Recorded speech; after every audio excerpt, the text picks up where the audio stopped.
Welcome to the Vergecast, the flagship podcast of unfolded aspect ratios. I'm your friend David Pierce, and I am sitting here at the strangely small desk in my hotel room in Mountain View, California. Just down the street from me here is Google's campus, and more importantly for this week, the Shoreline Amphitheater, where Google's I/O Developer Conference is happening, well, right now, as you're listening to this. And that is what we're going to talk about this episode. We're going to talk about some of the news from I/O, especially around hardware, because this was one of the most gadgety I/Os that I can remember, actually. But we're mostly going to talk about the present and future state of Google. It's this big, complicated, earth-shatteringly successful company that suddenly feels like it's under threat in a huge number of ways. So we're going to lay the stakes a bit and see if we can figure out where Google is headed. All that's coming up in just a second, but first I have to figure out how to turn up the temperature in this hotel room because it's like 43 degrees in here. Why is it always 43 degrees in hotel rooms? This is the Vergecast. We'll be right back. Welcome back. So there's a lot of news coming out at Google I/O, and we're going to get into some of it, but there's a much bigger story going on here too. Google is one of the biggest companies on the planet, and I would argue has been the most important company on the internet for really the last 2 decades. From search to Gmail to Maps to Chrome to YouTube to so many other things, our experience of being online right now is really centered around Google.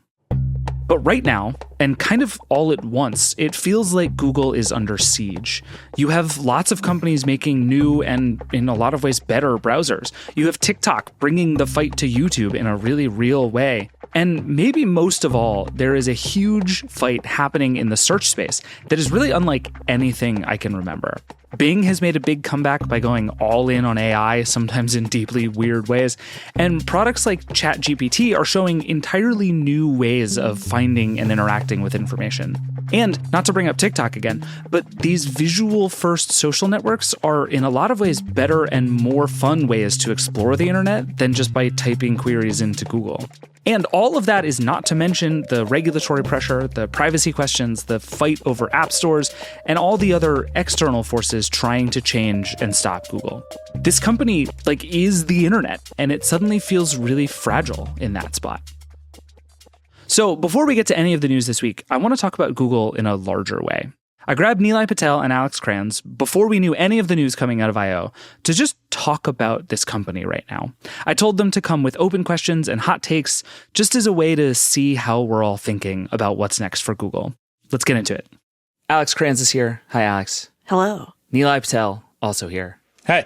It's Google time, and we're going to talk about Google. I'm very excited to talk about Google. We never talk about Google. It's like this little company that we don't really care about on this show. So once a year, we have to be interested in Google. All right, well, let's do this. So I gave both of you the same homework. I did my homework too. Let's go in terms of the way we did it for the streaming draft, the one who signs our checks first. Nilay, you get to go first. Let's do open questions. What's your first big picture open question for Google right now? Can Google get it together to ship an AI-powered search product that lasts more than 6 months? Wow.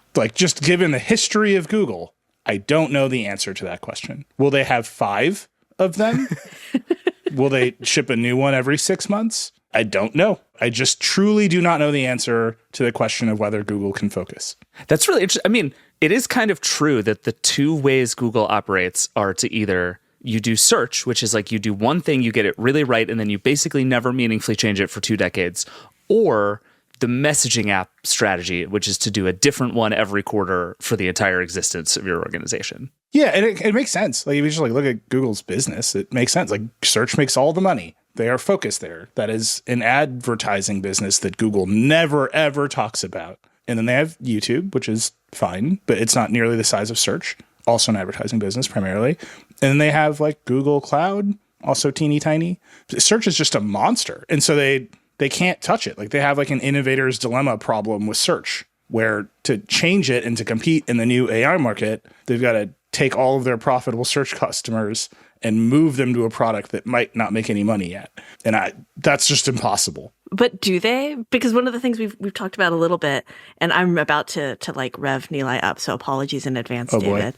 But one of the things there's the copyright element of this too, right? Like Oh, God. the law isn't settled on the chatbots. Suppress no This longer. happened so much faster than I thought it was going to. But right, like that is kind of a risky thing because the law isn't settled there. And so if they go and start rewriting Verge articles, theoretically, we could be like, hey, steal our shit. Yeah. No, I mean, this is like, do you have conviction? So like early Google, and we're going to do a year of Google stories because we are currently obsessed with how Google will change. And in particular, how the change in search behavior changes the whole internet. Right. Because it's just sort of the default, right?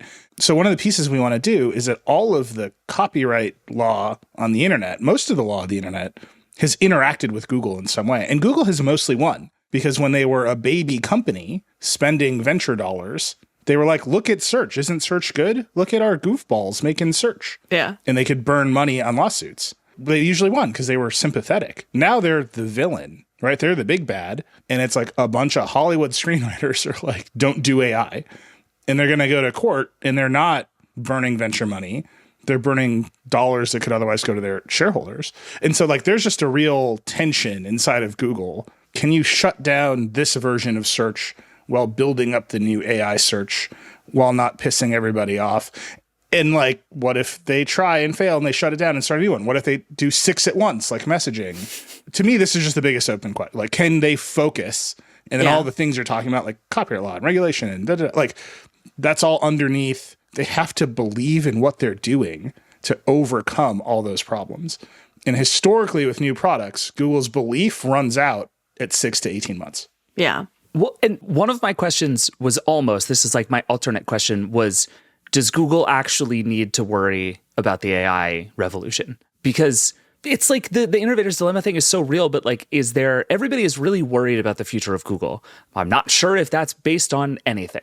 And like ChatGPT is very successful and like a mess and full of problems, many of which are going to get worse and people are starting to get more and more concerned. And like the godfather of AI just retired and said he regrets his life work. And we're in this place of like, there's a pretty big, I think, pendulum swing back in the AI hype that we're due for. And the question of, does Google actually need to bet the company on AI in the way that you're describing? I really wonder if that's true. And if you're Google, you really can't afford to wait, because if it is true and you wait, you've lost and your $1 trillion company starts to disappear. But it does not seem like a guarantee to me that Google absolutely needs to bet the farm on this right this second. I feel like as long as their primary competitor is Bing, they can just sit back. That's exactly right. They don't need to work. Bing is the underpinning of so much of that, and it's garbage. Well, Bing, but ChatGPT is not garbage. Yeah, but ChatGPT is currently garbage at the kind of search that Google does well. That's true, but the fundamental thesis of Google for so long is ask this robot a question and it will tell you an answer. And ChatGPT is better than Google at that thing. Yeah. Yeah. And also, like on top of it, there's a lot of reporting recently that Apple's big search deal with Google that is under scrutiny from various antitrust regulators, that's up for renewal. And Microsoft has somewhat muscled it.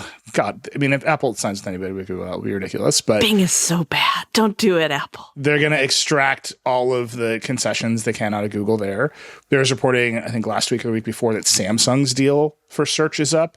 And Samsung is like, well, we're already pretty mobbed up with Microsoft, the preload office on the phones. They might move because a ChatGPT powered assistant, especially when you're up against Siri, is like not a bad competitive advantage. I don't think it's going to go overnight. Like Google is Google. They're the plumbing of the internet in like a huge and important way. And they're not going anywhere. But the threat is real, and their ability to focus on handling it, containing it, and growing through it. Again, that's just my big open question. Can they focus? It's a good one. All right, Alex, what's your first open question? Okay, so my question is, what does Google Assistant look like in like a chatbot world? Like if ChatGPT is out there doing its thing and we've seen like it hack to work with Siri and make Siri actually not stupid, what's Google Assistant like? Like they've been kind of one of the top ones and they've kind of sucked. Nobody talks about it anymore. Yeah, remember how for like 8 years, Google Assistant was the absolute future of everything? And yes. No one at Google would shut up about Google Assistant? Yes. Yeah. And now all of a sudden they're like, who cares? And you are right. Like it is Google Assistant plus like the underpinnings of some of this large language model stuff could be right back in the mix there. Like it's not super far off, but it does seem like all these companies are starting to run away from these voice assistants. Well, I mean, there's a huge problem with voice assistants, which is you really can't check their work, right? Like you ask it a question, it tells you an answer, and you're like, all right, I'm just going to go ahead and inject some bleach. Like, yeah, sure. That's what it said. I don't know. You ask it for directions, and it's just like an LLM confidently lies to you, and you drive off a cliff. Like these are real problems for that model of interaction with a computer. And Google, I think, has always been, to its credit, very responsible with, we shouldn't lie to you too much. Sometimes, like, the answers at the top of a Google search results page have been wrong. Google Assistant has been wrong. Alexa has been like, yes, there's an error rate, but Google at least has been like, we should keep that error rate low. And I think if you just let a chatbot go wild underneath that error rate goes up in like dramatic ways. So you're saying like the stakes are too high with audio interfaces versus like written interfaces. Yeah, I mean, we've already seen written LLMs try to convince their users to do dumb things, right? Siri tries to convince me to do dumb things all the time. That's like true. Start timers. They're always Siri's wrong. like, the football game that you're already watching is on. Would you like to switch to it? No. Yeah, Alex, do you buy audio as an ongoing interface? I feel like voice has been through the hype cycle like 6 or 7 times now. Right. Yeah. I still think it is. I mean, I watched a lot of Star Trek in April, so that could be like fueling this here, right? Like you want Majel Barrett telling you that the ship's got red alert right now. But yeah, I think it is very, very useful. I think it allows some people who can't use other versions of like computer interaction. It gives them that accessibility, but it's also just really useful when it's like 2:00 in the morning and your dog's throwing up and you want to know what time it is because you don't have your glasses on. Right, but that's all commands, right? You're like, lock the door, engage the water dispenser, or like whatever it is, right? But I think that cooking is continues to be that killer application. Like they do it every time, right? Every Google I/O, they're like, look at how great Assistant is at preparing your chicken. And I would love for it to be better because it's still very, very stupid. Right now, if you ask it conversions and stuff like that, stuff you really need to be doing quickly while you're cooking in the kitchen, sometimes it does it, and sometimes it's like, I don't know what you want from me. Yes. I asked it how much percentage of something else was, and it was like, here's some stuff I found from the web. And I was like, you're a computer. This is the one thing you're supposed to be able to do. And if it had like that large language model underneath it, maybe it would be inaccurate, but it would be more It would be confidently wrong. It'd be confident. I wanted to confidently tell me what a tablespoon is. But this is what I'm getting at with voice in particular, right? Yeah. We've seen people have these like lengthy, disconcertingly horny conversations with Bing, right? It's a thing that we've all experienced together. And they had to cut down the number of repeated interactions you could have with most of these chatbots because they go off the rails after a long period of time. Now just like take that and impose it on a voice assistant that sounds like a person that's talking to you and give that to a kid or a lonely elderly person, right, or someone who is not feeling so great. And they're having these like long conversations with a computer that sounds like a person that sort of like knows what you want as a complicated fictional story where you're the hero, which is like, and then in the end you bang the computer. That was the whole, like, Joaquin Phoenix did that with you literally just wrote the movie Her again. I'm just saying. That's literally what you just did. It's once again, they're like, that movie was great, we should make it. And it's like, no, that's not the point of that movie. But the end of that movie, all of the AIs get together and they get in a rocket and leave Earth forever. We're just like, okay, and this AI conversation, over. And they went to the moon. It's done. Okay, here's my question. This is my second open question. I'm trading in the one I had in reserve. Okay. Do you think the future of Google Assistant is as horny as Bing? It has to be. I think it is a requirement. My prediction is that Google, there's no horniness inside of Google whatsoever. None. Like it can't, that company cannot produce. Whereas like Microsoft apparently had a latent horniness. Yeah, I mean it's a bunch of people who have like worn suits to work for 25 years and they've all had really boring desk jobs, and then all those people definitely have like, weird stuff they do to each other on Saturday nights. Wow. It's like Google's the opposite. They all come to work and like slide down slides all day. It's like there's no they turn out to be the less interesting people over time. That's how that always works. They've never used incognito mode at Google. No, Microsoft. I feel like we're about to take a very strange turn into the actual culture of Google, and let's just leave that door closed. Okay, so my first open question we can sort of skip past because we've talked about it a bunch, but I think one of two things is true, and I want to know which one it is. Either Google has been making correct, responsible decisions about AI for the last decade, or Google has been massively stupid and mismanaged an incredible lead that it had in technology and should have shipped all of this stuff 8 years ago, and it's going to destroy it as a company because it couldn't move fast enough to do so.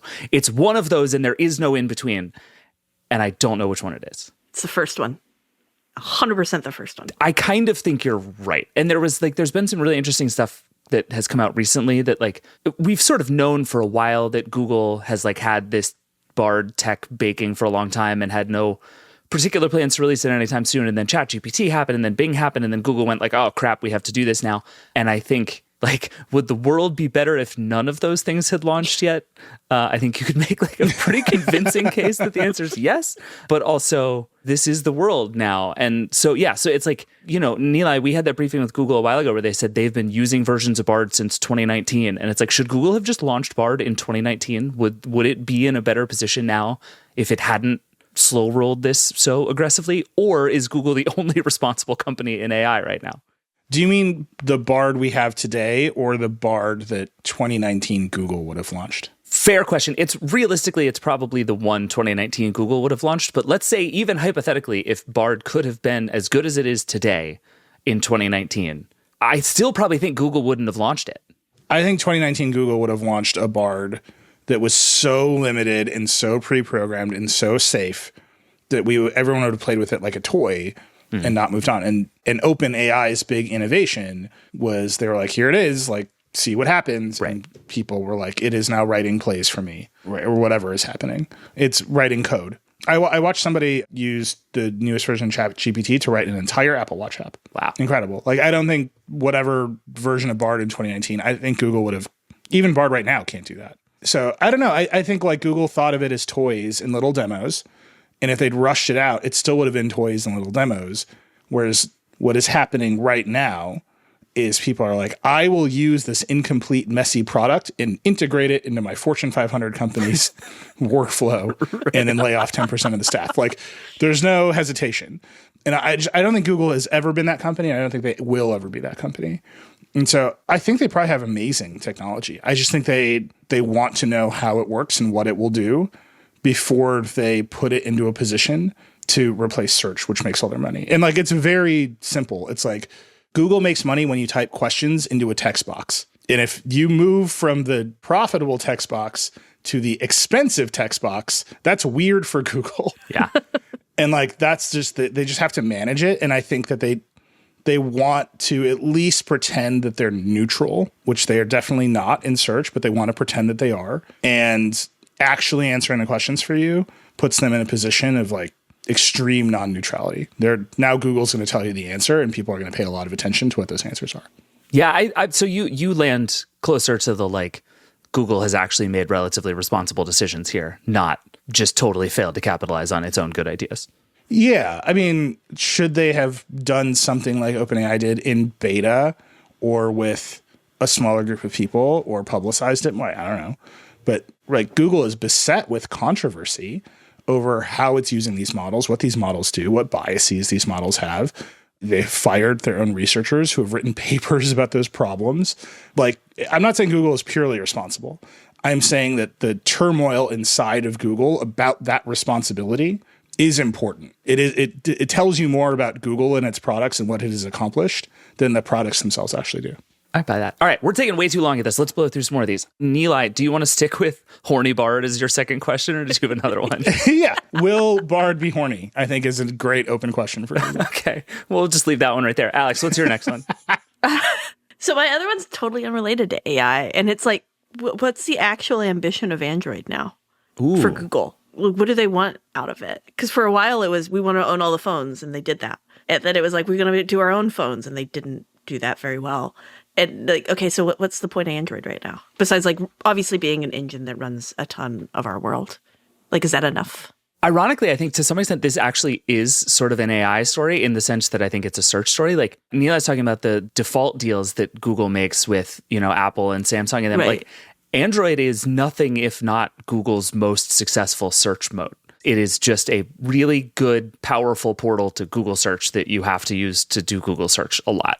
And I used to think there was a lot more going on than that. And there are obviously other ways that they make money, but I've become sort of radicalized by the idea that actually you can understand everything about Google if you just figure out how it makes you do more searches. That makes Chrome make sense to me. It makes Android make sense to me. It makes hardware make sense to me. Everything Google is doing is just like, how do we make sure you touch the search box more often? Well, and then there's the other at the back end of it, which is how do we make sure the web remains legible to the search crawler, which is a real problem when it comes to Instagram and TikTok for Google, right? They can't really see into those platforms, and is increasingly a problem for us as people because the entire web is designed to be read by the search crawler and not by us, and that's weird. Well, and as Apple continues to win, Apple continues to push more and more stuff out of the web and into apps and onto your device. And so Google needs Android to keep pulling the web onto people's phones. That's a good point. Well, you guys I feel like you guys almost answered my question.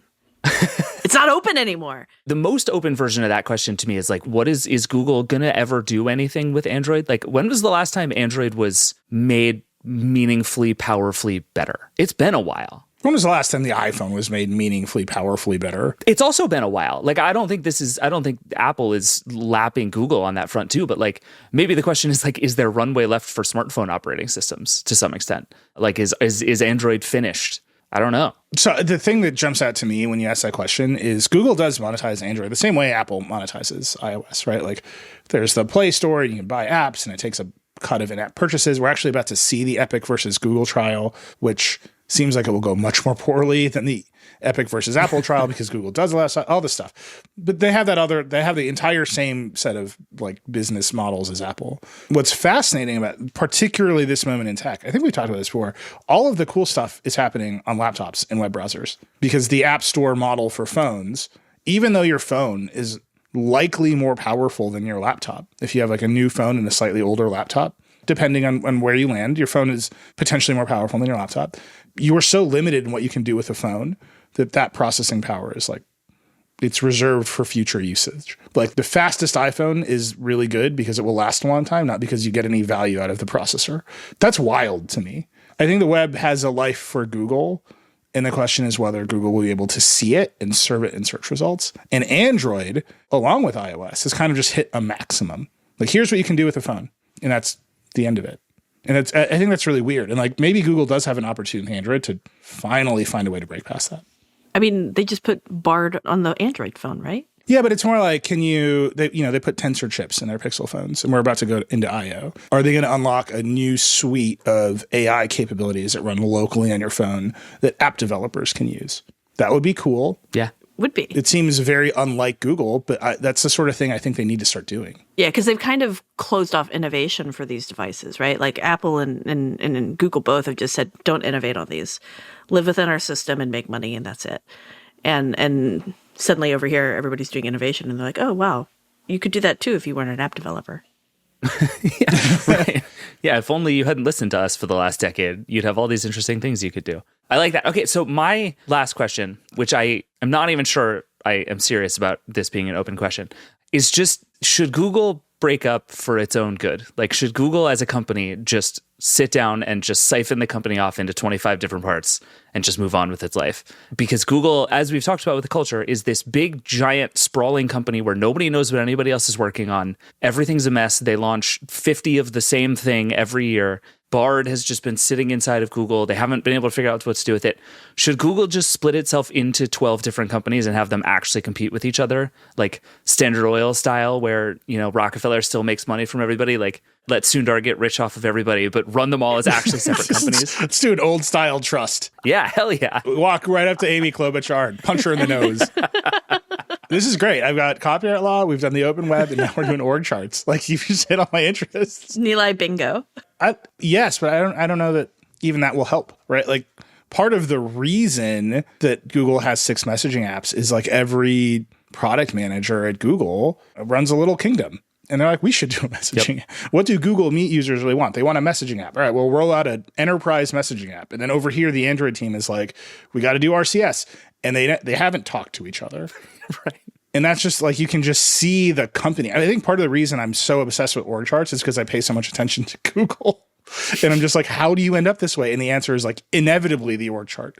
It's the same with Microsoft. Like old Microsoft was very much aligned this way as well. So like you could break it up and then you would have like 6 different Googles because they're all already pretty independent. And I don't know that brings any of those products into focus because their instincts are already to duplicate all of their own efforts. Maybe. I think that's where I land, though. It's like just instead of playing this game where they all kind of duplicate each other's efforts, but have to like pretend to play nice with each other, like just bring the knives out for real. Yeah, just full fight. Competition. Neither can live while the other survives kind of situations here. All right, we're going to put this in the show notes. There's a very famous drawing of big tech company org charts, and the Microsoft one is all the divisions are in boxes, and they all have hands sticking out of the boxes pointing guns at one another. And that's kind of what you're describing. Yes, that's Google now. Yeah. It's what Google could be. It's not quite there yet. The violence, the hatred towards the other different groups at Google isn't quite there yet. That's what I'm saying. We need more hatred. Get more. Let's get some hatred in there. Well, so this is the flip side of what I said at the very beginning, right? Can they focus? You're basically saying, no, you should let them split up and let competition focus them, which is a totally fair answer. But I don't think that Google's actually going to break itself up unless some government around the world like insists upon it. It's not going to do it until Amy Klobuchar gets what she wants. Yeah. By the way, Google already did this. It is important to note that is true. That they broke the company up into Alphabet ages ago. And now Sundar is the CEO of both Google and Alphabet. And the distinction between the two is like erased, right? Like DeepMind, their AI business was part of Alphabet. And Sundar was like, this is done, and just scooted it into Google. And like, oh, okay. Yeah, I guess you can do that. Yeah, sure. I think like their problems really are what is the thing that will create actual focus for them. Yeah. All right, we need to take a break, but when we get back, we're going to switch gears a bit and get into all of our hottest takes about the state and future of Google. This is going to get weird. We'll be right back.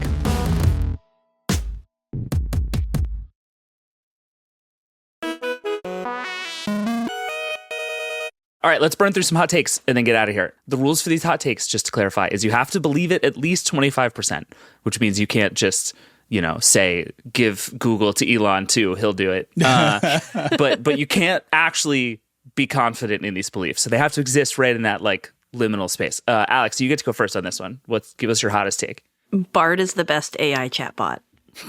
Wow. There's no way you believe that 25%. There's no way. So it's not as horny as Bing, which does make it less fun. A strike right? against. Yeah. Yeah. And it's not as like confident as ChatGPT, which again makes it less fun. But I also think both of those things makes it a better chatbot because it's like, it's not as likely to lie to you and be bad at information. This take is nuclear. And it's not as likely to furiously hit on you at 2 a.m. when you're depressed and just... That's why this take is nuclear. So like, it's the safe one. And the safe one makes it the best one. If we're defining best as like least likely to cause the end of civilization, then like, yeah, I'm with you for sure. Yeah. That's the new challenge. Vergecast challenge. Can you get Bard to somehow do something bad? Yeah, get it to buy you some drugs. Email vergecast@theverge.com. Email us the worst thing you can make Bard do, please. Oh, no. I want all of it. Please don't do that. Please do. All right, that's a good one. Nilay, what's yours? I'm going the other way from Alex. Usually I've done the AI ones and Alex is like, I'm going a different way. So I'm flipping the script. I'm going Pixel. I think 5 years from now, Pixel doesn't exist. Again, it's a 25% maximally nuclear take. I'm saying it only to provoke, but I think I can make the case. Go. The Pixel line, it's not a business. Like it still isn't one as near as we can tell. It's there to provide some check against Samsung in this market and against the competition in other markets, but it really doesn't do anything for Google, right? It's like they want to control some experience. They want to have something that they can show as being the farthest edge of what they can do. I don't know that apart from the camera, it has accomplished any of that. And all of these companies are in a moment of extreme like efficiency seeking. And that I just don't know if there's a future, especially if you think phones are mature. I just don't know the answer to that question. If they can re-sign their search deals with Apple and Samsung, are they just running this to have a threat? That's a good one. Are they like why? Like every year at I/O, we're like, this is the year they're going to do it. So my 25% scalding hot take is, what if this is the year they're like, we're not going to do it? Like, never mind. No more of these. Well, this goes nicely with my first hot take, which is that Google will never, ever, ever be a serious hardware player. Yeah. Because, and I'm closer to 75% than 25% on that one for exactly the same reason, right? Like, Google is famously a company that talks about how it only wants to do things that reach 1 billion users, right? And that is like the path to success for Google is at that scale. And the path to 1 billion Pixel owners, like, almost certainly doesn't exist. And even if it does, it's going to take a lot longer than Google historically has patience for and interest in. They'll shut it down 60 more times and hamstring any efforts to get there. And it requires playing all these games with carriers and marketing and all kinds of stuff that Google is like not historically very good at. And then you throw in tablets and laptops, which Google has never shown long-term interest in. Like, this is like the third time Google has been like, we're serious this time about tablets. And I sort of hope it's true. Like, Google is capable of making stuff that's good, and I hope it's true. But I don't see it inside of Google's culture for them to care about this stuff. So I think my take is probably slightly less fiery than yours, Nilay, because I suspect they're going to keep making these. But I don't see Google ever actually making Samsung nervous in any real way. Let me ask you this question, though. If you think the next turn is AR headsets or whatever it is, Google has false started there as much as anybody. Don't you have to have a hardware division to at least make one of those to say, here's what it looks like if you run all of our software and you have like a Google AR experience? Google, by the way, very well suited to AR, right? To like image recognition and finding information and layering it. Like, that's the thing that they do. And they don't seem to have any vision there right now. Why do they need it? Yeah, I'm kind of with Alex. Like, I think if I were to really galaxy brain this, I would say if I'm Google Maps is the much bigger opportunity in an AR future than making AR hardware for Google. But how do you get Google Maps on Apple's device? It's just never going to happen. That's what I was about to say. The first phase of this is everybody going to be trying to own the entire experience themselves. And so Google is going to have to play along because everybody else has figured out that if you own the whole experience, you can take 30% of the money they don't have to do that. Win that way. So everybody else is going to try to play this same game, and Google's going to be in trouble if they don't also. But I think in Google's perfect world, they will happily provide all these same services to all of the AR headsets around the world and not be a serious hardware player. Yeah, they can just sit there and wait because everybody's going to try to do a closed ecosystem for their headsets. Everybody's going to get sued into the sun for doing closed ecosystems. Epic is just waiting to sue them all again, and Google's going to come in and be like, "Look, Google Maps for your Meta headset because Meta's garbage. It's going to be absolute garbage at like Meta Maps. You're not feeling good about Meta Maps, but Meta Maps is not going to be a thing. The only deal they get in that world is on Humane. I'm just telling you right now. They're going to be the exclusive provider of mapping software to the Humane Pocket Square. Womp womp. All right, one more round of takes, then we're out of here. Alex, what's your next one? Chromecast with Google TV could be good. Could be. I want to say could. Wow. I can't say is good. I don't believe that. But it could be good if they would if the theme of the day, focus. Just focus like a little bit. It could be excellent. You're a beautiful dreamer, Alex. I love you. I'm totally with you on this. Like, Google did the Fast TV thing recently. They put a bunch of fast channels on it. They've invested a bunch in universal search for streaming stuff. That could work. Like, if they could figure out how to make the YouTube stuff integrate better, like it's all the pieces are kind of right there. So close. Yeah. It could be good. 25%, I believe that. 3 people who have thought more about how Google can integrate its TV services than anyone at Google. Yeah. It's true.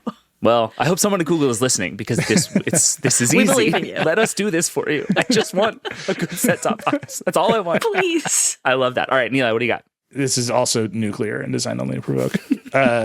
They should spin off YouTube. Yes. Is that nuclear? I'm not sure that's that nuclear. Well, they're never going to do it. And it is probably a bad idea, but they should just let it go, right? Like, it is such a distraction from their other problems. It is becoming more and more of a cable service.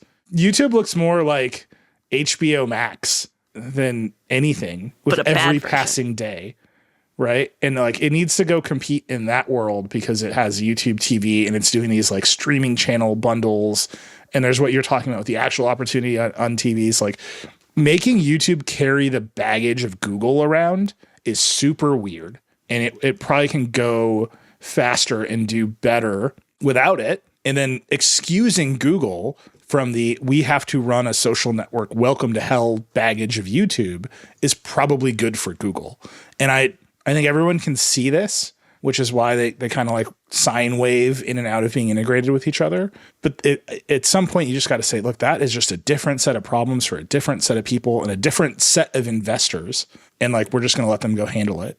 I do think YouTube as a separate company immediately becomes like the most powerful company in entertainment. Yeah. In a really fascinating way. And it would be really interesting to see, like, the beauty of being YouTube is that you can throw all this money at other stuff because Google proper is just printing so much money. Like, it's very easy as an entertainment company when you're a wing of a much bigger company that makes money on other stuff. So it would be fascinating to see YouTube have to go sort of compete on the merits in that way. Let me rephrase this. Let me rephrase my hot take. Okay. It's the same hot take, but it phrases a prediction about Google I/O. We're going to go through all of Google I/O, and they're going to substantively mention YouTube 0 times. They might mention that it exists or that whatever Pixel phone can share to it, or that like YouTube Shorts is great, and we might see some creators, but like actual YouTube features, cool stuff you can do with YouTube, totally 0. And I think that is just about as indicative of the relationship between the two parts of Google as anything. And I would say the second half of that is I suspect YouTube will be very happy to have it that way. Yes. Yeah, YouTube has like its own events where they never mention Google. Yeah. All right, my last take, and then we're going to go. This is the spiciest one of all. I'm very excited about it. Google should absolutely build another social network, and it should do it right now. How do you believe that 25%? I literally mean this with like most of my heart. I believe this. Wow. Google has tried so many times, and it's so bad at it. But if you are Google and you want the open web to win, and you want all of this stuff to actually work and be open and build on existing web standards, this is the moment. Like, Facebook is in flux, Twitter is in flux, Instagram is whatever, TikTok is going to get banned from the US. Like, if you're Google, this is the time. Call it, YouTube text or whatever. I don't care. Like, Google should build a social network, and it should kill every other thing it has ever tried. And just, I want like an ActivityPub social network, if I'm being honest. Wow. But just go build me a social network, Google. I will use it this time. What does it look like? I don't know. That's their problem. Like, is it a TikTok social network? Is it a Twitter social network? Is it just Google Plus? I think Google should make more moves to make people contact each other better, right? Like, they have so much infrastructure between Gmail and Google Contacts and some of the messaging apps that they've done that if you just... some of the messaging apps. Yeah, some. Other messaging apps were bad at letting people contact each other. They literally were. They were good at letting you contact Google Assistant, but not people, because no one cared. But there's like a status layer and like let people actually interact with each other in different ways that is all just sitting right there for Google. And I think Google is desperately afraid of trying it because Google Plus was such a disaster. But I think it could work, and I would use it for 5 minutes. You just want away messages in Gmail. Like that sounds. I mean, that's literally all I've ever wanted. That is the social network the world needs. Is literally just away messages. Finally, here at the end, David reveals the truth, which is he just wants GChat, a product which never formally existed, to come. Right? Yeah. I know. It would be amazing if IO Sundar Pichai was like, "All right, we've only got one announcement: GChat. It's called GChat." We actually never had a product named GChat. The universe willed it into existence, and now it's here. Yeah. David just sobbing, camera slowly zooming in on that single tear. I will just start hucking money at the stage in Mountain View. It'll be incredible. It is easily, we should have done everything on the show should have been about Google missing the moment with GChat. Yeah. I literally, like, my entire early relationship with my wife was in GChat. Like, that's how important it was. Yep. And they're like, I don't know. Phones seem hard. Do you want Hangouts? We made that for you. Yeah. Yeah. All right. Thank you both. This was really fun. And we'll do it again. GChat forever.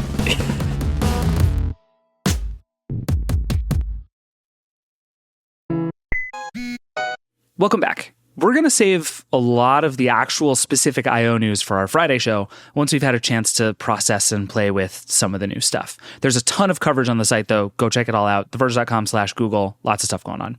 But I couldn't end this show without talking about the gadgets.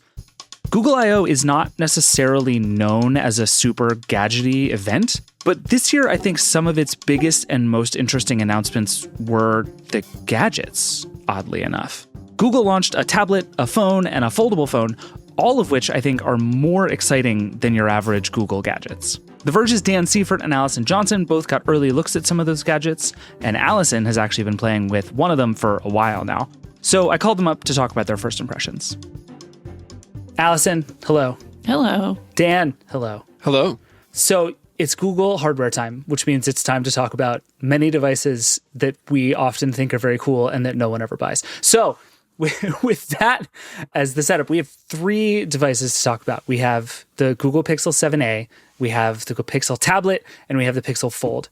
I want to start with the Pixel 7a because my theory is this is like the sort of least capital I interesting, but also probably by a wide margin the best selling of the 3 things that Google is just about to put out. So, Allison, the reason I'm interested in this phone is because for several years now, it seems like the A line has been kind of the best thing the Google phone business has going for it. Is that true?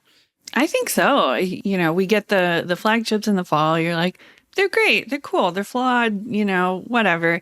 Then the A version comes out and you're like, this is a really friggin' good deal. You get like all this stuff at like a very aggressive price. So yeah, that's been my impression too. And Dan, you've been covering this for a bunch of years, right? It feels like the game that Google always plays is like, what can we get rid of to save some money without meaningfully destroying what makes this phone great? And if memory serves, I didn't actually go back through all of them, but if memory serves, Google has had kind of a mixed bag of success on choosing which features to keep and not keep over the years, right? Yeah, that's fair. For each iteration of the A line, as the new one has come out, they've kind of like added another feature that was missing. So like the first one came out, it was pretty basic. And then another year later, and they were like, oh, we were able to make it water resistant. And then like another year later, it's like, oh, we're able to give it the same processor as the bigger phone. Or another year later, you know, they added another feature. And I think where we're at with the 7A is that they are like finally checking off all the features. Like the 7A has the 90 hertz screen. It's got wireless charging. These are things that you didn't get in the A series, but you had to pony up for the proper full Pixel line to get. And now we're getting them in a device that's $500, which is pretty cool to see. Yeah. Okay. So Allison, run down the baseball card of this thing for us. You've had it for a little while and I want to get into your experience with it, but like, what is the sort of top line? I keep forgetting that like this phone is brand new and most people don't know it existed. I feel like we've been talking about this forever. Tell us about this phone. What's going on here? Yeah. So it's still the 6.1 inch display, which we all know is the perfect size for a smartphone. The size it should be. Well established. This is the official opinion of the Vergecast. But yeah, that gets the bump up to 90 hertz this year. It was the standard 60 hertz in the 6A. It just wasn't a great screen. Like, I think that's one of the real big benefits this year. It has a little bit brighter, like peak brightness capability. You get the wireless charging. It's IP67, which is the same as the 6A, but that's still really good for $500. That's like drop your phone in the puddle and it's fine kind of rating. And there's a bump up on RAM. It's 8 gigabytes versus 6. Obviously, Tensor G2. And there's a new asterisk camera. It's not the one in the Pixel 7 and 7 Pro, but it's a bump up to 64 megapixels from 12 megapixels. And just to confuse everyone, that's like more resolution than the Pixel 7 cameras, but it is a slightly smaller sensor than what's in the Pixel 7 cameras. So this is a good time to remind everybody that megapixels are not everything when it comes to smartphone cameras. If you look at megapixels, it's just a number. It means so much less than you think it does for how good your photos are actually going to be. And trying to communicate different sensor sizes is just so confusing. I'm not even going to bother. It's just a little smaller. That's all you need to know. Yeah, that's fair. So with the caveat that we're recording this before your review comes out, when you're listening to this, Allison's review will be out. So go read it for all of her final takes. But you've been using this thing for a while. How does it feel? What's the verdict so far? Well, the thing is really, I'm thinking about as I'm using it, I just tested the Samsung Galaxy A54 which is really the only competitor to this phone, like has been many years running in the US. And I think what's becoming clear is like the Pixel 8 series phone is the one to get for a camera if you care about that, which a lot of us do. And the frequency of the software updates, the clean kind of Pixel software that we prefer generally over Samsung. But I don't think it's definitely not beating the A54 on screen. You know, the A54 has a 120 hertz display. It's bigger, not remembering the exact measurement right now, but it's appreciably bigger than the 6.1 inch screen, which is the right size screen. So yeah, it's just seeming like more of the same. But the interesting thing this year is the higher price tag. So the A54 is still at $450. Pixel goes up to $500. How much of a difference does that really make to people buying a phone from their carrier? You're just signing away 3 years of your wireless carrier life to get either of them. But yeah, that's my impression. What's interesting to me is before the 7A came out or was announced today, you could have gotten the regular Pixel 7 for like $450 pretty easily. Like it was been on sale for the past couple of months. And then it like throws a real curveball into the whole equation. If you're shopping for these, do you wait for just another Pixel 7 sale or do you go for the Pixel 7A? And I don't know, makes it a lot harder. Yeah, I've really started to have a hard time with smartphone prices. And I suspect for you guys dealing with the reviews for all these things, it's really tough now too, because on the one hand, like as we've talked about on the show many times, if you just walk into a carrier store, like they're just going to start throwing phones at you. Like you can walk in and you're like, you just have a piece of glass and like a AA battery. And you're like, this used to be a smartphone. And they're like, sure, have a new S23 Ultra for free on us. Promise you'll stay with us for 5 years and we will give you all the phones. Yeah. And so it makes me wonder with something like the A series, even excluding the ridiculous sales that the Google phones always seem to be on at this point, whatever, 6 months after they initially came out, how even to factor price into some of these decisions. I'm totally out anymore. I almost don't think about price when I tell people what phone to buy anymore, because it's like, God only knows what it's going to cost you. And there's the flow chart of how much does this phone cost is so complicated that I don't even know how to litigate it anymore. It gives me a headache every single day. And especially something like the Pixel 7, when it comes out, you're sort of like, okay, here's where it is in the market. And then 6 months later, I'm like, what the heck is this? Is it a mid-range phone? Is it like a really fancy budget phone? It's just kind of like floating around, confusing me. How does it feel? I think the one thing I've heard over and over from people is that they wait for the A series because, like we've said, it's the phone that is the right size.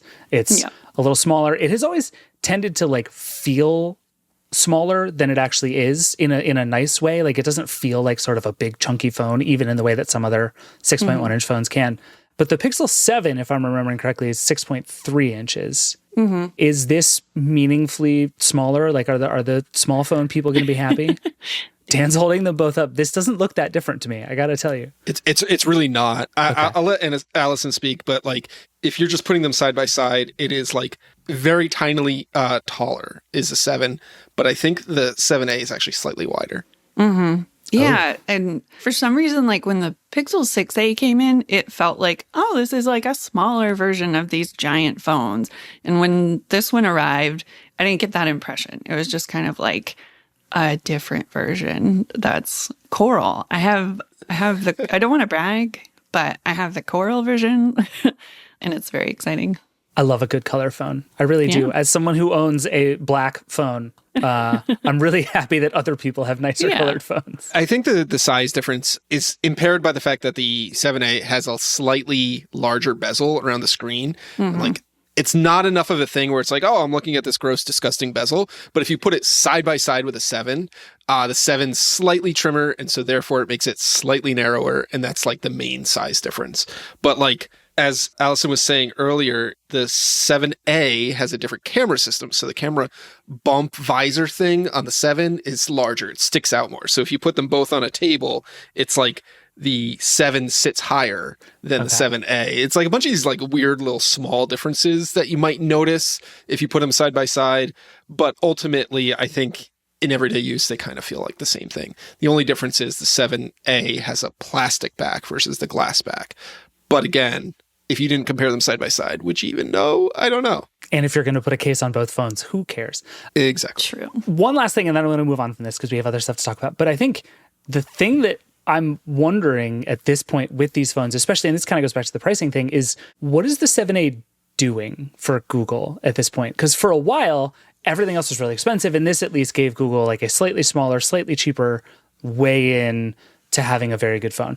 Now, you can get, like you said, Dan, a Pixel 7 for theoretically less than this thing will cost. And I could imagine a world in which Google came in and said, okay, this phone is slightly worse than it is. Like maybe it still has a 60 hertz screen, but it's $199. And that I can see is like, okay, Google is going to try and like make real moves at the bottom of the market here. But now it just kind of feels like it's the 7A seems sort of lost in a middle space that I don't totally understand anymore. Yeah, I mean, I'm curious what you think, Allison. Yeah, I think that the 7A and the 7 are actually designed to aim for different target markets. Audience of the Vergecast, us, we kind of like know to play the game of like, you just wait 6 months and the discount is there. But most people buying a phone are just going to go into their carrier store and buy something, right? Like you said. This one just came out is like a very powerful phrase. Yeah. But the 7A, I think, appeals or is really designed for the customer who is expecting to pay full price for their phone. Maybe they're on a prepaid plan or something like that, and they are not getting on like a contract plan with their carrier. And so it's priced kind of in that like mid-range thing that's not really super budget, but it is affordable enough that like you're not paying $800+ out of your pocket right away for it. And I think that's kind of like where it plays. And it's just a theory. It's just like, I don't have any evidence outside of like my gut intuition on that, but that's kind of how I see the difference between the two. They're just appealing to different markets. Yeah, I agree with that. And I have one data point, and it is my father. He is a Pixel 6a owner, and it's just kind of hits the right spot for him. Like, he really does not care for the high-end features. He's not going to get, fussy about IP68 versus IP67 or whatever, but it's like a very easy buy for him to just, order it, pay full price. You're going to be able to keep it for God knows how long. My dad is going to keep his phone like well past the point where it's getting security updates, unfortunately. But so when the Pixel 13 comes out, you're going to be like, my dad, the Pixel 6a owner. 5 years of me begging him to get a new phone. Yeah. The other consideration is that at launch in May, yes, there is the option of the Pixel 7 and the 7a. Come the fall, the Pixel 8 will be out, and then that will be more expensive, and the Pixel 7a will look like the more value option for the time period until this 8A comes out, right? So when people are mostly buying their phones, which is in the fall season for the holidays, that is like the thing that they will see more than what we're seeing today at launch. Yeah. Okay. All right. That's fair. I buy it. All right. Let's move on and talk about the tablet. Dan, I want you to tell me about this tablet because my first memory of this tablet is Google I/O last year, where Google said, we're building a tablet. It's the Pixel team. It's going to run Android. And I believe your exact phrase was, that is a plastic Samsung looking piece of junk. Like, they could just say, we're going to launch a tablet next year and like tell that same story. But for some reason, they decided we're going to also show this hype reel of this tablet, which looks like it was designed in 2014 and is like the combination of a 2014 era Samsung tablet and like an Amazon Fire HD. That was the distinct vibe that we got. It's this big plastic looking hunk of nonsense. And now it's coming out. It didn't make a great first impression, at least in their promo videos, right? Okay. I will agree with you there. I've had a chance to see it in person now. I will say that in person, it looks a lot nicer than it did a year ago at Google I/O in their slideshows. Is that because they fixed the bezels or just they're better bezels? The bezel's still there. Okay. It comes in a couple of different colors, so you can get it with a black bezel, but there is a version with a white bezel, which is all we had seen last year was a white bezel version. So you can get it either way, depending on your preference. It looks plastic, but when you pick it up and touch it, it's actually aluminum with what Google calls a nano ceramic coating. So if you're one of the very few people who touched a Pixel 5, it's the exact same thing as that. Okay. That was nice. If I remember right, that's a good thing. Yeah. It feels pretty nice. Like it's got this like matte finish to it. It doesn't feel like flimsy or plasticky or creaky. Like those old Samsung tablets were like super creaky, but it doesn't shout premium at you when you look at it from a distance. And then, It's fine. I think the pricing kind of speaks to that as well. It's only $4.99, and that includes the charging dock that we'll talk about.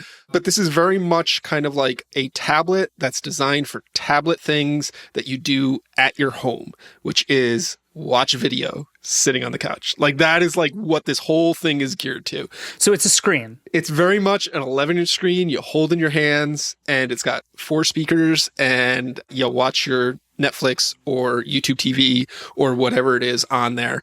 And, you can run a few different apps on there. Of course, it's got the whole option for Android apps. It's running Android 13. It'll run Android 14 when that comes out. And you can do some basic split screen multitasking and stuff. But it's pretty telling to me that Google does not expect this, A, to ever leave your house, and B, does not really expect you to use it for getting a lot of work done.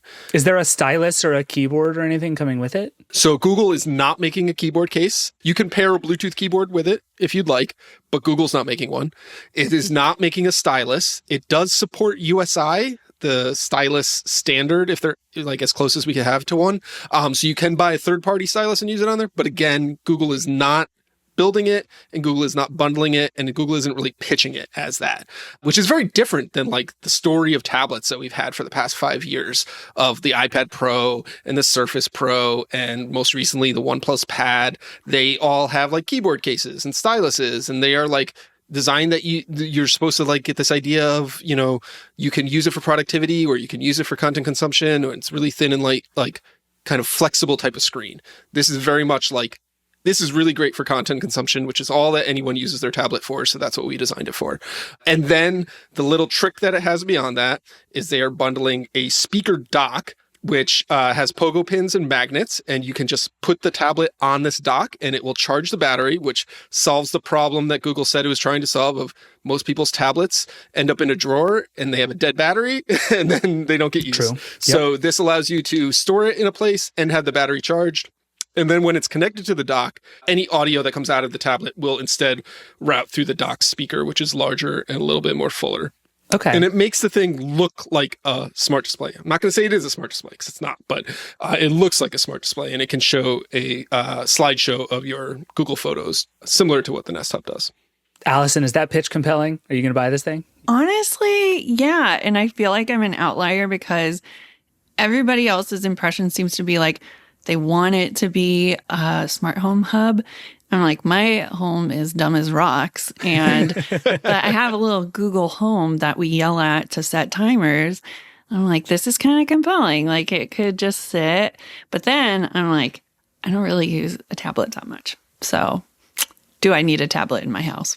That's the question. The thing I was thinking about as you described this, Dan, is my wife cooks a lot and she likes to watch shows while she cooks. Rather than listening to music or something, she just likes to have sort of the background music of Law & Order SVU. And what she does almost every time is bring in her laptop and put it on top of our toaster.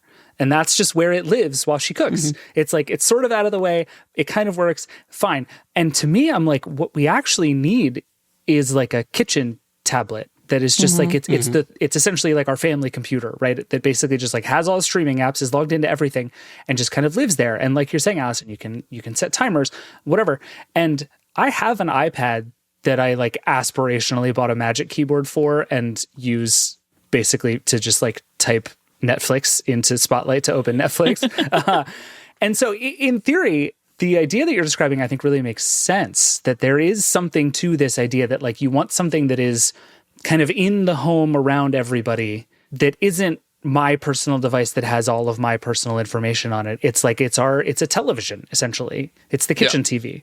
That sort of $500 for that feels like a lot of money. Yeah. But I don't hate the thesis. Yeah, I think Android actually as an operating system has an advantage there for that purpose, that use case, because you can support multiple users on it. That's the first time anyone has ever said Android tablets have an advantage. It's wild. But you know what?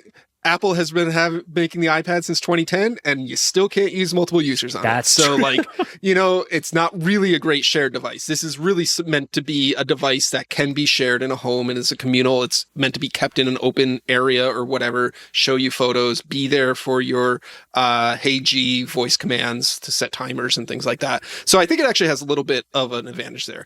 What I think Google built here, though, is, and this is not to knock it because there's like a place for this type of product, they built a tablet for how people are using tablets now and just like kind of leaned into that as much as they possibly can.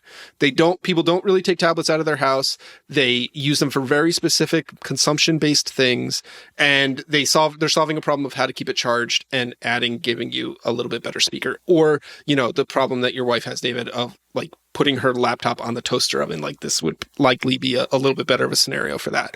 I don't think they're really like pushing the envelope with like tablet computing. It doesn't feel like this is like the future of computing or anything of that sort. And that's fine. It's a $500 tablet. But like, it is helpful to just kind of like put that perspective on it of like what this product is and what it's going to be good for and what it's not going to be good for. I don't think it's going to be a great productivity device. It's not really designed for that. It's also really not designed to be a smart display.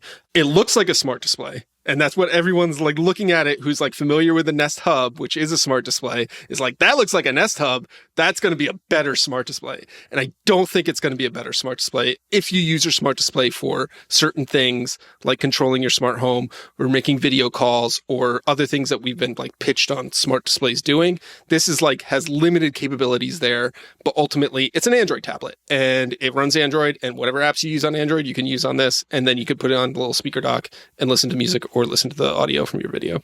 Okay. How does the speaker sound? It's good. I mean, it's similar to the Nest Hub. Nest Hub Max, I should say. I don't know if exactly spec for spec, it's the exact same size and things like that, but it's very similar to that. So it'll get louder than the speakers on the tablet itself. It'll also just kind of sound fuller. It's got a larger driver and things like that.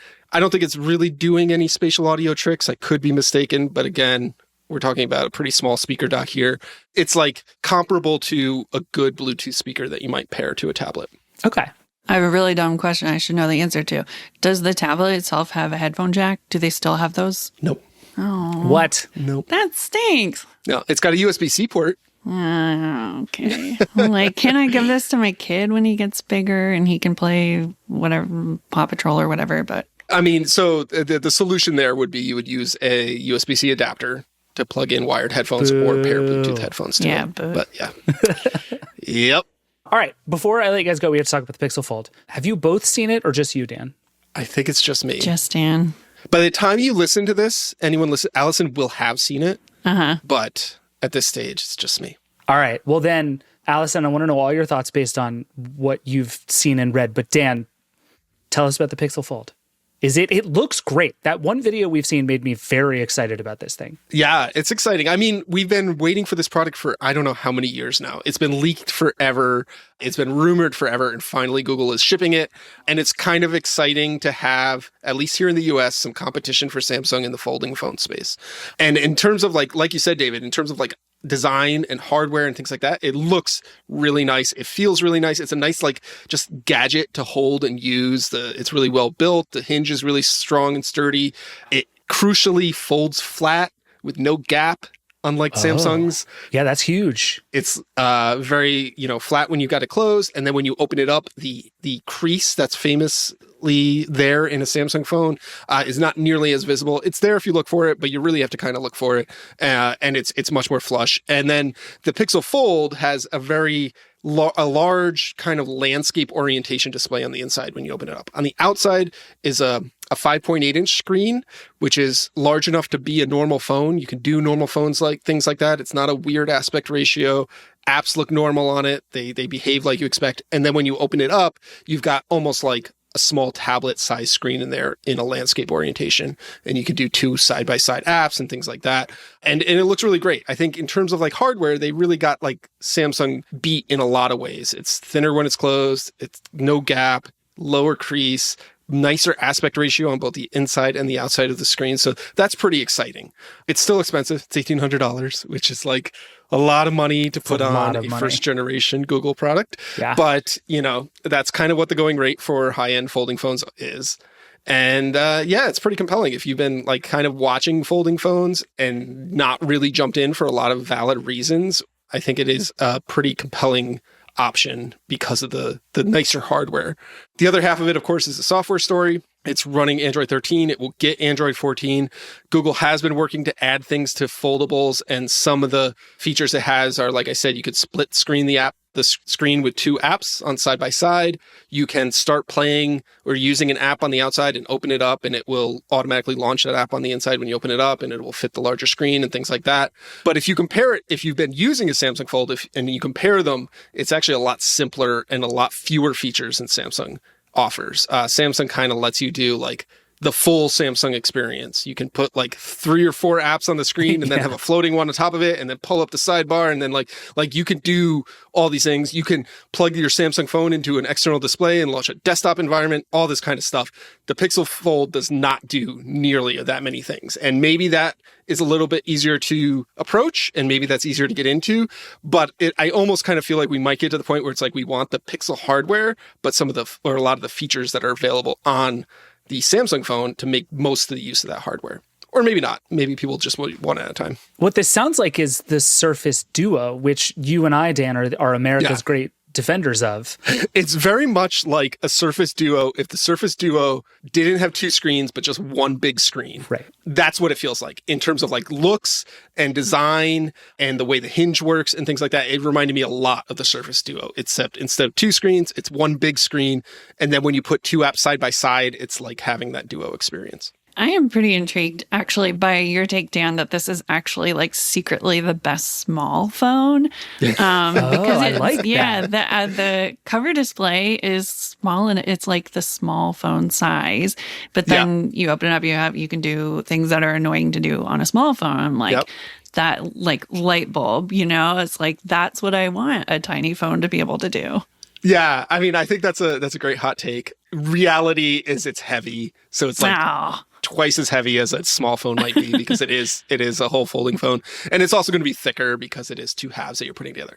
But in terms of like using the outside screen with one hand was awesome. When I tried it out, tested it out, like it feels right, it's sized right.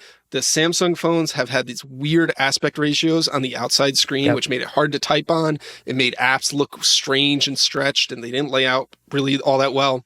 Even though Samsung's been like slightly changing it every year, it's still not a normal aspect ratio. This feels like a normal phone on the outside and like a small tablet on the inside. And that's exactly what I want. That's super exciting. Yeah. And I think you're right that to me is the thing that is the most wrong with the Galaxy Fold is that you can't use it in one hand ever in any way, shape, or form. It's too big. It's too tall. It's a TV remote. Like it just doesn't work. And it seems like at a very basic, like what shape should this thing be? Google got it.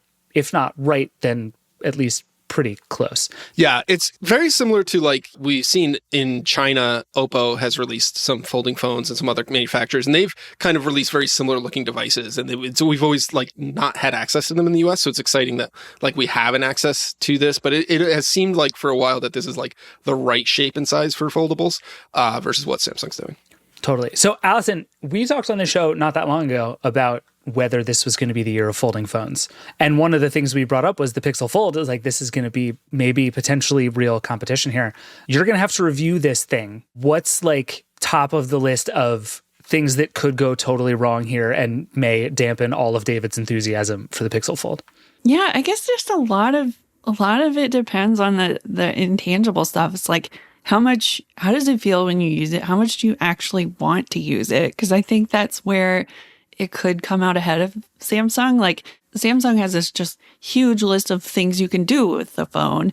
And it's like, it will do them. Sometimes it takes a little like finesse and sometimes kind of ugly, but that's what makes that phone, really impressive.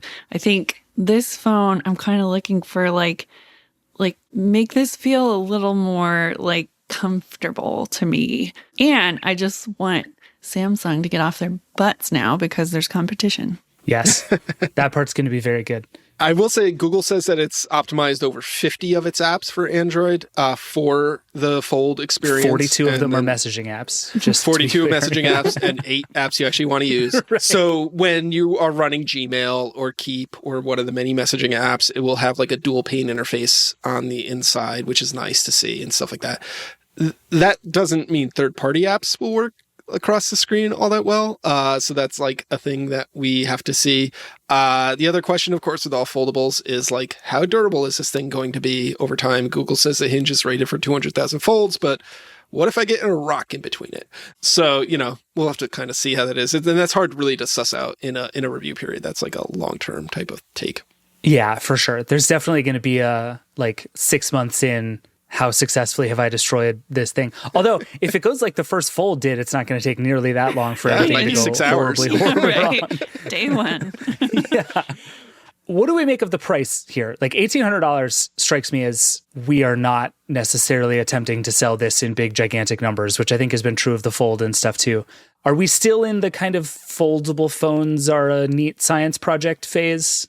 Yeah, I think for a lot of people they are. They've also been weird, right? So they're expensive. I guess what we could say is that there's been a lot of barriers to adoption of a folding phone so far. There's been the price, there's been the question of durability, there's been like the weird sizes and aspect ratios and things like that. There's been some really like vague messaging on how this benefits you. Sometimes it's obvious, like, oh, it's a bigger screen, but then how are you going to use that in your day-to-day use? And I think that's where like the Duo falls apart. It's like, oh, you got 2 big screens, but you have to open it every single time you want to use it to make a phone call. This kind of addresses a lot of that. You could use it like a normal phone on the outside. It looks and feels normal there. It does give you a bigger screen on the inside.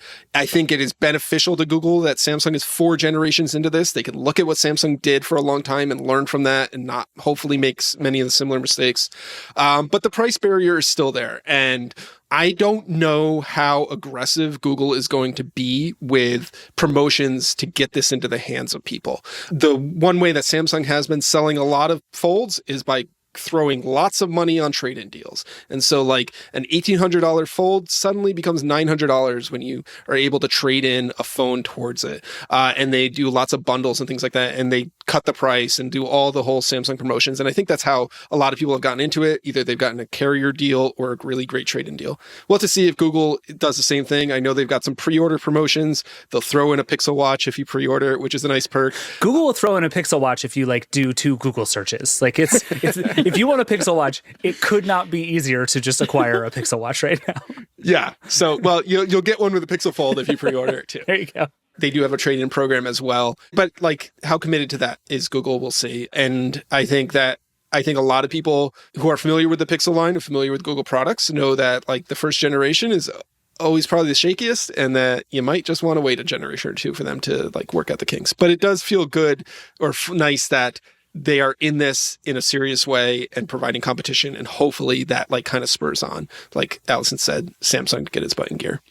Yeah. All right. I buy that. Okay. Quick recap. And then we're going to get out of here. The Pixel 7a, $500 shipping now. Yeah. So you can order it starting May 10th and it's shipping from there. Okay. And then the tablet, also $500 shipping not today. You could pre-order it now. And then it'll be shipping later, I believe in June-ish is the information that we have so far. And what about the Pixel Fold? $1,800 shipping sometime in the future. Sometime this summer, I believe in June-ish is kind of like the vague area that we've been told, but you can pre-order it now. Okay. I was going to say these things are all still technically vaporware, but you guys have seen them. They exist. I've touched they are it. real I in used the world. Fair enough. All right. Well, once we do these reviews, I want to come back and do a big fold versus fold shootout, because I think what do you actually get out of your life with a foldable phone is a really interesting question, and it's going to be fun to dig through that. So start thinking about that. Until then, thank you both. Appreciate it as always. Yeah, thank you. All right, that's it for the Vergecast today. Thanks to everyone who talked to us for joining the show, and thank you, as always, for listening. There is lots more from this conversation and a ton more from Google I.O. at theverge.com. We'll put some links in the show notes, but just head to The Verge, read everything. There's a lot going on, including a lot of stuff we didn't cover here. But like I said, this is a big year for Google, and this is a story we're going to follow a lot in the coming months. In the meantime, if you have thoughts, questions, feelings, or foldable friendly apps you want to tell me about, you can always email us at vergecast@theverge.com. Or keep calling the hotline. It's 866-VERGE11. We're going to start using the hotline more often, maybe in every episode, every other episode. I don't know. We're going to use it a lot more. So please keep sending in your questions. We love getting them. They spark some of the best stuff on this show. So thank you as always, and please keep calling. This show is produced by Andrew Marino and Liam James. Brooke Minters is our editorial director of audio. The Vergecast is a Verge production and part of the Vox Media Podcast Network. Nilay, Alex, and I will be back on Friday to talk about all of the specific news coming out of I.O. and all of the things we were wrong about on this episode. We'll see you then. Rock and roll.